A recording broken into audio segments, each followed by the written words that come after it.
Hello दोस्तों, मैं Rakesh Pujara compounding wealth advisors लेके आया हूँ आपके लिए और एक मार्केट आउटलुक। मार्केट में आज क्या हुआ? मार्केट में आज निफ्टी 150 पॉइंट ऊपर बंद आया। बेसिकली आरबीआई का पॉलिसी था और आरबीआई के गवर्नर ने और जो मॉनेटरी पॉलिसी कमेटी होता है, एमपीसी जिसे बोलते हैं, उन्होंने सबने मिलकर ये तय किया कि भाई रेट ऑफ इंटरेस्ट घटने चाहिए, जिससे ग्रोथ बढ़े, थोड़ा इन्फ्लेशन भी बढ़े।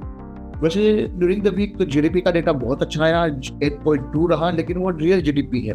और जो नॉमिनल जीडीपी होता है जिसमें इन्फ्लेशन इंक्लूड होता है, वो करीबन 8.76 के आजू बाजू आया। मतलब इन्फ्लेशन बिल्कुल 0.5-0.6 के करीब आया। इमर्जिंग इकोनॉमी लाइक इंडिया में इतना कम इन्फ्लेशन ठीक बात नहीं है। उसका कारण है कमोडिटी प्राइसेस काफ़ी गिरे हैं, लेकिन उसके कारण क्या होता है, कॉर्पोरेट का प्रॉफिट्स, उसका जो सेल्स होता है वो नॉमिनल टर्म्स में बढ़ता नहीं है। इसके लिए नॉमिनल टर्म्स में बढ़ने के लिए इन्फ्लेशन करीबन 3-4% होना चाहिए, ताकि आपका ग्रोथ 7-8% हो और 3-4% नॉमिनल अपना इन्फ्लेशन हो, तो आपका नॉमिनल ग्रोथ 12% आ सकता है। यही एक मुझे लग रहा है कि आरबीआई के मन में ये रहा था और शायद इसीलिए रेट कट किया गया है। दूसरा ये है कि भाई ओवरऑल अर्निंग्स जो सितंबर क्वार्टर रहा, वहाँ मुझे लग रहा है कि कहीं ना कहीं बॉटम आउट हो गया है, यहाँ से अर्निंग पिकअप हो गया है।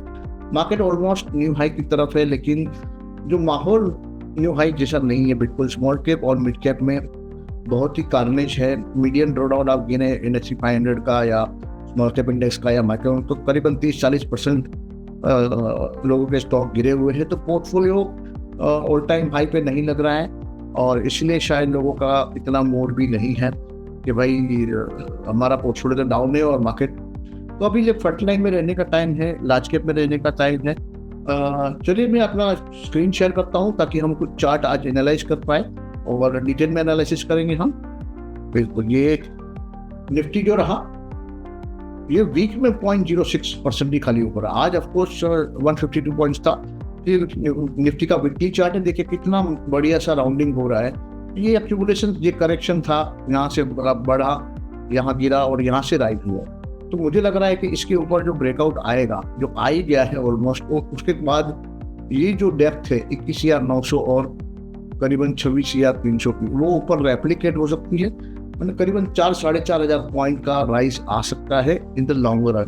मतलब करीबन निफ्टी 30,000 हिट कर सकती है। मैं ऐसा क्यों बोल रहा हूँ कि ऐसा हो सकता है? क्योंकि ये वीकली में देखिए, इसका RSI का वैल्यू कितना है, 63, which is suppose to be very strong.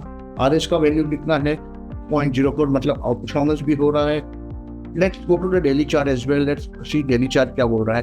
Daily chart भी देखिए, हायर टॉप हायर बॉटम का पूरा एक सीक्वेंस है, और जब तक ये लो नहीं तोड़ता है, या तो ये वाला जो 25 या 700 वाला जो लो है वो नहीं तोड़ता है, तब तक बाजार में मुझे लग रहा है कि तेजी बरकरार रहेगी। पर्टिकुलरली निफ्टी में RSI लेवल यहाँ पर भी 60 है। तो तीन टाइम फ्रेम पे RSI 60 के ऊपर है, which is suppose to be very good. और इसके लिए मुझे लग रहा है कि निफ्टी अपना जर्नी जो है अपवर्ड कंटिन्यू करेगा, ऐसा मुझे लग रहा है। सिमिलरली बैंक निफ्टी देखिए, बैंक निफ्टी भी higher top higher bottom formation है। उसमें भी देखिए RS पॉजिटिव है, RSI 67 के ऊपर है। तो यहाँ पर भी राउंडिंग कंप्लीट हुआ और वो अपवर्ड जब भी कंटिन्यू कर रहा है और ऑलमोस्ट न्यू हाई पे ही है। ये वीक वैसे फ्लैट रहा बैंक निफ्टी, लेकिन ओवरऑल ट्रेंड पॉजिटिव है, मोमेंटम पॉजिटिव है। यहाँ देखो राउंडिंग कंप्लीट हुआ और उसका टारगेट अभी आने वाला है। ये राउंडिंग का टारगेट मोटा मोटी रहेगा 53,500 और समझो ये 57,500, मतलब 4,000, 61,000 का इसका टारगेट तो इंटैक्ट बना है और वो आना चाहिए। मंथली देखे तो मंथली में भी देखिए, bank Nifty monthly time frame में थोड़ा अंडर परफॉर्मेंस कर रहा है निफ्टी से, लेकिन ओवरऑल मोमेंटम पॉजिटिव है, ट्रेंड पॉजिटिव है, सारी मूविंग एवरेज देखिए सब बढ़ रहा है।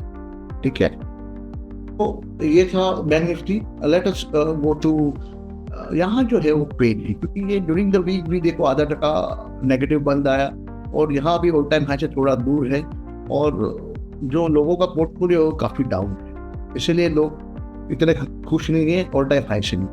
ऑटो देखिए, ऑटो ये सेक्टर का लीडर रहा है, और वीकली चार्ट देखिए ऑटो का कैसा अच्छा सा राउंडिंग बना है। यहाँ पर भी देखिए RSI का वैल्यू 17 है, RS का वैल्यू भी पॉजिटिव है, which is suppose to be very good.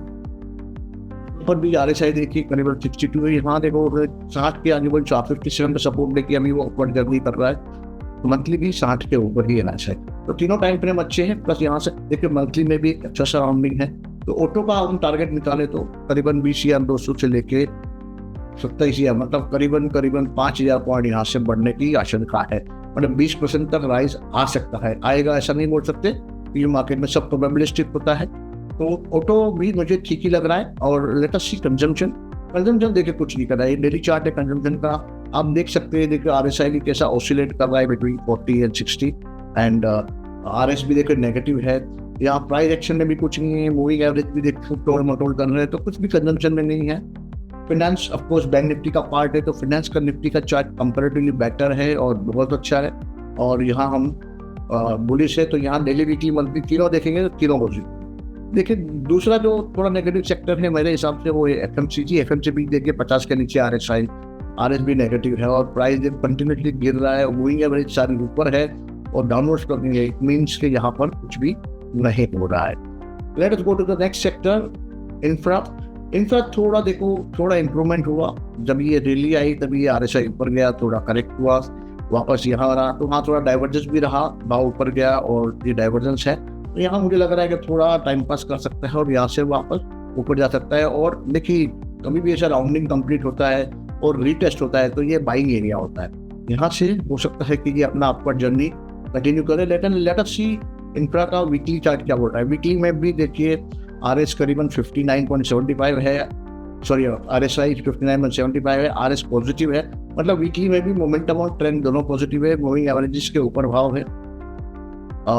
Monthly में भी देखिए बहुत बढ़िया सा राउंडिंग कंप्लीट हुआ, तो ये सब तैयार है एक्सप्लोर करने के लिए। आने वाले समय में ये सब ब्रेकआउट जो है कंप्लीट होंगे और नया प्राइस एक्शन आ सकता है। देख सकते हैं जो काफ़ी टाइम से हम लोग नेगेटिव चल रहे थे, लेकिन अभी हमारा व्यू थोड़ा चेंज हो गया है, वो है IT सेक्टर में देखिए बहुत ही ब्यूटीफुल रैली बना है। और ये रैली क्यों बना है, क्योंकि रुपया जो है 90 रुपीज़ हो गया। तो जब भी रुपी डेप्रिशिएट होता है तो जो एक्सपोर्ट करते हैं सर्विसेज, जो IT सेक्टर जो है एक्सपोर्ट सर्विस करते हैं, तो उनको ये फायदा होता है। उसके कारण मुझे लग रहा है बाइंग आया और सारे मूविंग एवरेज से ऊपर आ गए, मूविंग एवरेज देखिए टर्न हो गए और पॉजिटिव मतलब अपवर्ड ट्रेंडिंग है। और दूसरा वीकली में भी मूविंग एवरेज के ऊपर भाव आ गया, अच्छी सी कैंडल है।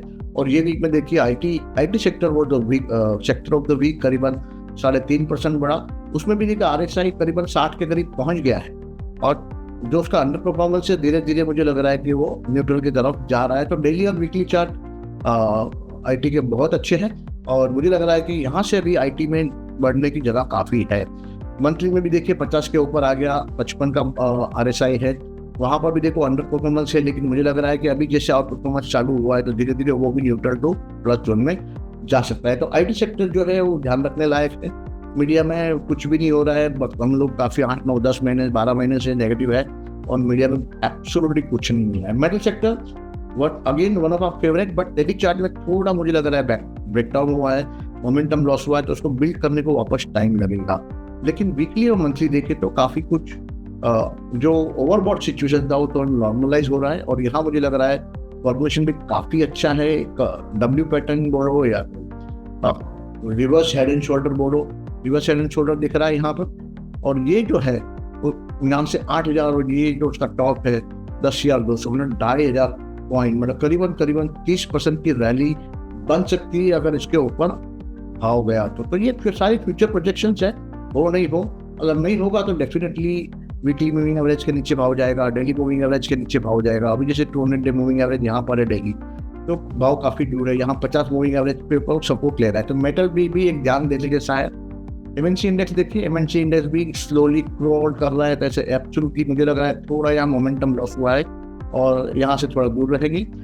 फार्मा एक मुझे लग रहा है कि दूसरा एक सेक्टर है जो पार्टिसिपेट करने को तैयार हो गया है, क्योंकि उसका देखिए RSI 62 हो गया है डेली पे और उसका RSI वीकली पे 58 समथिंग है। अगेन वो 60 के ऊपर जाने को तैयार है और ये तो 60 के ऊपर है ही। और यहाँ से देखिए छोटा सा पैटर्न भी अच्छा बना है, absolutely good pattern. Moving averages rising है, भाव सारे मूविंग एवरेज के ऊपर है और रिलेटिव आउट परफॉर्मेंस भी हो रहा है। तो IT के अलावा फार्मा सेक्टर भी हाईलाइट रहा ये वीक का। फार्मा सेक्टर ऑफकोर्स ओवरऑल मुझे लग रहा है कि फ्लैट बंद हुआ है, लेकिन आगे जाके मुझे लगता है कि ये परफॉर्म कर सकता है। पब्लिक सेक्टर एंटरप्राइजेस देखिए, पब्लिक सेक्टर एंटरप्राइजेस मोमेंटम नहीं है बिल्कुल भी। देखिए ये पूरा RSI नीचे गया है, RS भी नीचे गया है, भाव भी नीचे है, भाव सारे मूविंग एवरेज से नीचे है। तो यहाँ कोई भी खास नहीं हो रहा है। PSU banks, yes PSU banks looks better than public sector index. तो यहाँ दिल्ली में देखिए RSI 54 है और वीकली में देखिए, वीकली में RSI करीबन 70 है, which is suppose to be very good. और यहाँ पर भी 69.75 which suppose to be very good. या पैटर्न भी कंप्लीट हुआ है, मतलब ट्रेंड मोमेंटम स्टैंड सब पॉजिटिव है। RS भी अच्छा है। पब्लिक सेक्टर बैंक मेरा एक रडार में रहना चाहिए। रियलिटी में कुछ नहीं हो रहा है खास। तो रियलिटी में अभी देखिए प्राइस किससे ऑसिलेट हो रहा है, मूविंग एवरेज सारे ऊपर है, तो I think it will take its own time. Defence में भी देखिए कुछ मोमेंटम लॉस हुआ है डेली चार्ट पे। मुझे लग रहा है वीकली पे थोड़ा वो आराम कर रहा है और मंथली पे भी थोड़ा आराम कर रहा है। ये आराम करने के बाद हो सकता है कि वो अपना अपवर्ड ट्रेजेक्ट्री, देखिए अपवर्ड ट्रेजेक्ट्री तभी नक्की करेंगे जब ये यहाँ से टर्न होकर करीबन 8000 के ऊपर इंडेक्स चलेगा, तभी हम देखेंगे। तब तक इसमें कुछ देखने जैसा है नहीं। Let us go to CPSE भी कुछ नहीं कर रहा है। पब्लिक सेक्टर एंटरप्राइज था, वो भी कुछ नहीं कर रहा था। यहाँ पर भी देखिए एक डिस्ट्रीब्यूशन पैटर्न जैसा बना हुआ है, बहुत सारे मूविंग एवरेज से नीचे है, मोमेंटम लॉस हुआ है, RS भी नेगेटिव है, तो इसमें कुछ खास है नहीं। कंज्यूमर में भी खास कुछ नहीं है मेरे हिसाब से। कंज्यूमर में भी सेम ही पैटर्न है। RSI बिल्कुल वीक है, RS भी नेगेटिव है, भाव ऊपर से नीचे गिर रहे हैं, मूविंग एवरेज सारे ऊपर है, डाउनवर्ड स्लोपिंग है, again very negative. Mid and small index जो है, मिड कैप सेलेक्ट इंडेक्स जो है, वो थोड़ा मुझे लग रहा है यहाँ पर, तो इसके कंस्टिट्यूएंट्स देखने चाहिए और शायद अगले मार्केट आउटलुक में इसके कंस्टिट्यूएंट्स को हम एनालाइज करेंगे। मुझे लग रहा है कि यहाँ कुछ एक्शन हो रहा है, तो हो सकता है इसका कुछ हैवी वेट शेयर हो, वहाँ बाइंग हो रहा है, इसके लिए कुछ तो भी हो रहा है। मिड कैप सेलेक्ट इंडेक्स को मेरे हिसाब से देखना चाहिए और उसके कंस्टिट्यूएंट्स क्या है वो हम शायद डिस्कस करेंगे अगले मार्केट आउटलुक में। और अगले मार्केट आउटलुक में हम मिड कैप सेलेक्ट को डेफिनेटली एनालाइज करेंगे। Oil and gas again I think Delhi में मोमेंट अच्छा सा राउंडिंग हुआ, ब्रेकआउट भी हुआ, लेकिन दिल्ली में मोमेंटम वापस थोड़ा लॉस हो रहा है। और मुझे लग रहा है कि 50 डे मूविंग एवरेज अगर टिका रहा तो वापस अपवर्ड जर्नी उसका चालू हो सकता है। ये 50 डे मूविंग एवरेज है, अगर उसके ऊपर रहा तो शायद उसका अपवर्ड जर्नी चालू हो सकता है। यहाँ देखिए अच्छा सा राउंडिंग कंप्लीट हुआ। वीकली में भी RSI 58-59 है, विच इज़ नॉट बैड, और यहाँ पर भी RSI 58-59 which is not bad. तो वीकली में भी RSI 60 के ऊपर जाना चाहिए, मंथली में भी जाना चाहिए और डेली में भी जाना चाहिए, तब जाके मोमेंटम बनता है। मिड कैप 150 देखिए, मिड कैप 150 में भी थोड़ा बाइंग चालू है, लेकिन इतना मजा नहीं है जितना मिड कैप सेलेक्ट में था। ओके, सो मैं ऐसा क्यों बोल रहा हूँ क्योंकि थोड़ा देखिए एकदम लैंग्वेज कर रहा है और मूविंग एवरेज भी धीरे धीरे यहाँ पर भी देखिए 50 मूविंग एवरेज का सपोर्ट है, तो हो सकता है सपोर्ट यहाँ होल्ड कर जाए और अपना अपवर्ड ट्रैजेक्टरी कंटिन्यू करो। रियल जो पेन है वो स्मॉल कैप में है। देखिए स्मॉल कैप अभी भी देखिए कितना गिरा है और ट्रेंड भी नहीं है, मोमेंटम भी नहीं है। तो छोटे मोटे जो small cap micro cap stock है वहाँ पर बहुत ही पेन है और काफ़ी रिटेलर है और काफ़ी HNIs है जिनके पोर्टफोलियो में स्मॉल कैप है, वो लोग मुझे लग रहा है काफ़ी सफ़र कर रहे हैं बिकॉज ऑफ ऑन दैट। उसका वीकली चार्ट भी देखिए, मुझे लग रहा है मोमेंटम हो चुका है और ये भी हो चुका है, उसका ट्रेंड भी नेगेटिव हो चुका है और RS भी नेगेटिव है। तो यहाँ डेली और वीकली चार्ट, खाली एक मंथली चार्ट अभी भी ऐसा लग रहा है कि परफॉर्मेंस अभी भी मंथली चार्ट पे जा रही है, क्योंकि ये जो बड़ा सा रैली हुआ था उसके कारण थोड़ा ये जो है RS भी पॉजिटिव है और यहाँ पर RSI भी पॉजिटिव है। देखिए सपोर्ट कहाँ लेता है, पेन कहाँ सबसाइड होता है, तो रियल पेन यहाँ पर है और डाउ जोन्स वगैरह तो ठीक है, अभी ऑल टाइम हाई के आजू बाजू है, थोड़ा उसका भी मुझे लग रहा है लोअर हाई बन गया है।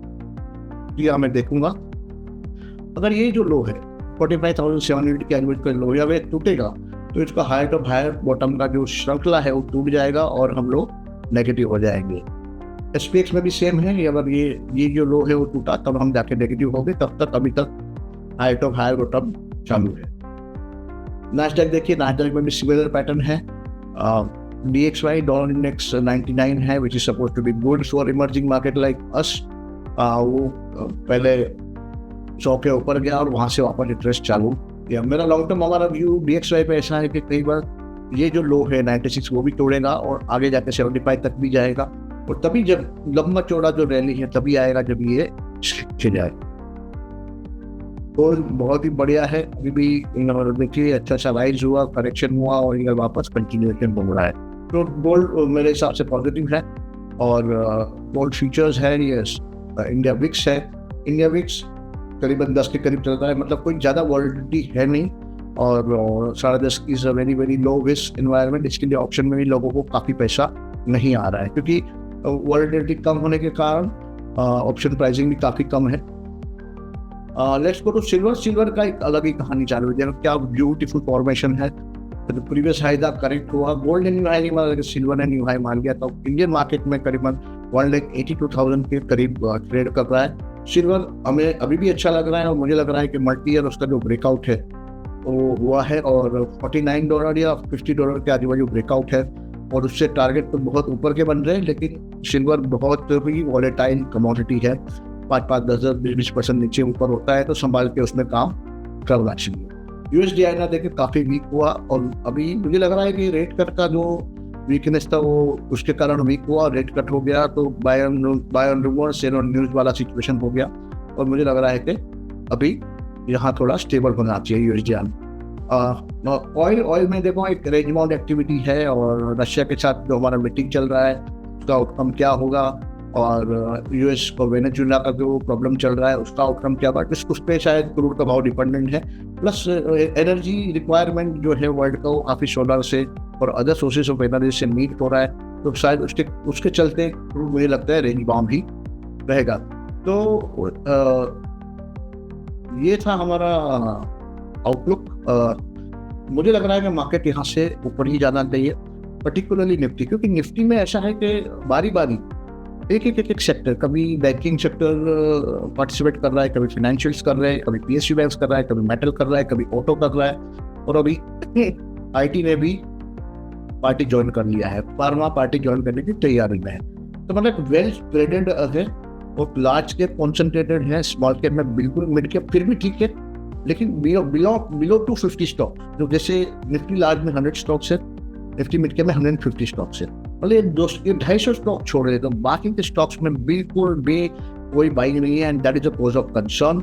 एंड वहाँ वैल्यूएशन भी अभी अट्रैक्टिव हो रहे हैं और वो दिसंबर महीने में इतना अगर बाइंग नहीं आ रहा है तो जनवरी, फरवरी और मार्च सीजनली भी वीक होते हैं, तो शायद स्मॉल कैप में particularly, not mid cap, small cap में हो सकता है कि थोड़ा और पेन रहे।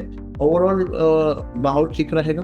स्मॉल कैप को छोड़ के मुझे लगता है अभी लार्ज कैप और मिड कैप में ही ध्यान देना चाहिए, जो पहले जो 250 स्टॉक है उसमें ही ध्यान देना चाहिए और वहाँ पर ही ट्रेडिंग या इन्वेस्टमेंट करना चाहिए। अभी जैसे स्मॉल कैप में रैली आएगा हमें पता चलेगा, हम ट्रेंड देखेंगे, मोमेंटम देखेंगे और बाद में स्मॉल कैप में भी इन्वेस्ट कर सकते हैं। लेकिन हाल फिलहाल स्मॉल कैप से थोड़ा दूर रहिए क्योंकि यहाँ कोई भी बाइंग सपोर्ट है ही नहीं। तो ये था हमारा market outlook for this week. This is Rakesh Pujara signing off. Thank you very much. Investments in the securities market are subject to market risk. Read all the related documents carefully before investing.